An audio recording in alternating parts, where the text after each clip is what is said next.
আল্লাহ বললেন, ইব্রাহিম দেখি তোমার হৃদয়ে আমার জায়গা কতটুকু, যাও কলিজার টুকরা সন্তান ইসমাইলের গলার মধ্যে তলোয়ার লাগাও। সাইয়েদনা ইব্রাহিম বিয়ে করার পর থেকে আল্লাহর কাছে চাইতে চাইতে শেষ, মাগা সন্তান হয় না। ওনার প্রথম সন্তানটা হয়েছিল সাইয়েদনা ইসমাইল যখন জন্মগ্রহণ করেছে, ইব্রাহিমের বয়স ছিল 86 বছর। সুবহানাল্লাহ কইতে মনে চায় না? এই এলাকায় আসেনি 86 বছর বয়সে সন্তান হয়েছে? হ্যাঁ, এরকম শক্তিশালী পুরুষ কেউ আছে? 86 বছর বয়সে তো হাঁটতেই পারে না। কথা কন। সাইয়েদনা ইসমাইলকে যখন আল্লাহ তাআলা সাইয়েদনা ইব্রাহিমকে উপহার দিয়েছেন, তখন সাইয়েদনা ইব্রাহিমের বয়স, চিল্লায় বলেন কত?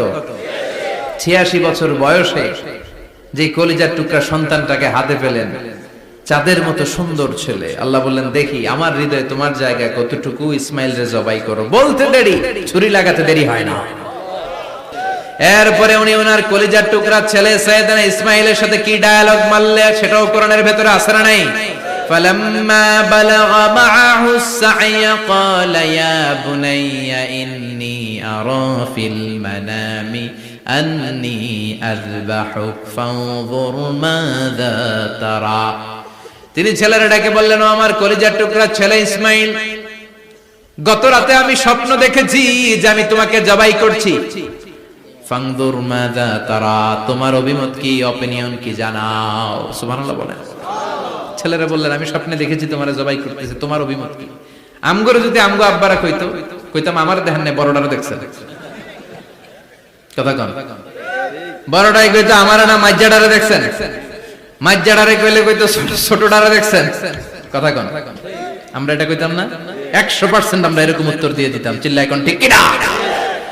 কিন্তু সাইয়েদনা ইসমাইল কেমন ছেলে, বাপ কা বেটা সিপাহি কা ঘোড়া, কুছ না হতো থোড়া থোড়া, ঠিক কি না? ছেলে বলল, ইয়া আবাতি ফআল মা তুমারু সাতাজিদুনি ইনশাআল্লাহু মিনাস সাবিরিন। কি ছেলে, আমগডিও পোলা ওইটাও পোলা, পার্থক্য আছে না নাই? ছেলে কয়, বাবা আমি তো ডরাই না, আমি ডরাই আমনেরে লইয়া। আমনে ডরান কিনা, আপনি ভয় পেয়ে যান কিনা, ওই টেনশনে আমি আছি।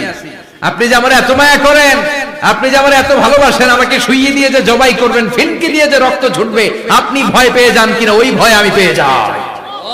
আমার অন্তরে কোনো ভয় নাই। ইয়া আবাতি ফাআল মা তুমার, বাবা যেমনটা আদিষ্ট হয়েছেন ঠিক তেমন তেমন করেন। সাতাজিদুনি ইনশাআল্লাহু মিনাস সাবিরিন, ইনশাআল্লাহ আপনি আমারে ধৈর্যশীল পাবেন। এরকম ছেলে আমাদের ঘরে ঘরে থাকার দরকার আছে না নাই? তার মানে বাপ বেটা কি ডায়ালগ মারছে, কোরআনে তুলে দিল কে? আমি আপনাদের খেদমতে সূরাত আল বাকারার 124 নম্বর আয়াত তেলাওয়াত করেছি। এই আয়াতে আল্লাহ তাআলা একজন প্রসিদ্ধ নবীর ব্যাপারে কিছু তথ্য দিয়েছেন। এই তথ্যগুলো আজকে আমরা শুনবো ইনশাআল্লাহ। পড়েন। রব্বুল আলামিন বলেন, ওয়া ইয বিতালা ইব্রাহিমা রাব্বুহু বিকালিমাতিন ফাতাম্মাহুন্না ক্বালা ইন্নী জাঈলুকা লিন-নাসি ইমামা। সুবহানাল্লাহ পড়েন। যেই নবীর ব্যাপারে আল্লাহ তথ্য দিলেন, ওই নবীর নাম ইব্রাহিম আলাইহিস সালাম। সবাই বলেন কি নাম? চিল্লায় বলেন কি নাম? আল্লাহ বলেন, নবী স্মরণ করুন সেই সময়ের কথা যখন আমি আমার খলিল ইব্রাহিমকে অনেকগুলো বিষয়ে পরীক্ষা করেছিলাম, আর আমার খলিল ইব্রাহিম প্রতিটা পরীক্ষায় গোল্ডেন এ প্লাস পেয়েছে। প্রতিটা পরীক্ষায় সফলতার সাথে আমার ইব্রাহিম উত্তীর্ণ হয়েছে। আর ফলাফল স্বরূপ আমি বলেছি, ইন্নী জাঈলুকা লিন-নাসি ইমামা। ইব্রাহিম, এতগুলো কঠিন পরীক্ষা নিলাম, একটাও ফেল মারলাম না, সবগুলাই পাস। যাও, এর বদৌলতে তোমার আমি গোটা বিশ্বের মানুষদের ইমাম বানায় দিলাম। ইমাম মানে নেতা। ইমাম মানে কি? নেতা। নেতা হওয়া এত সহজ না।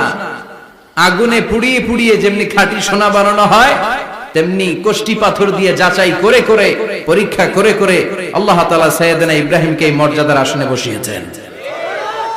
আল্লাহ বলে, অনেকগুলো পরীক্ষা আমি নিয়েছি সাইয়েদনা ইব্রাহিমকে।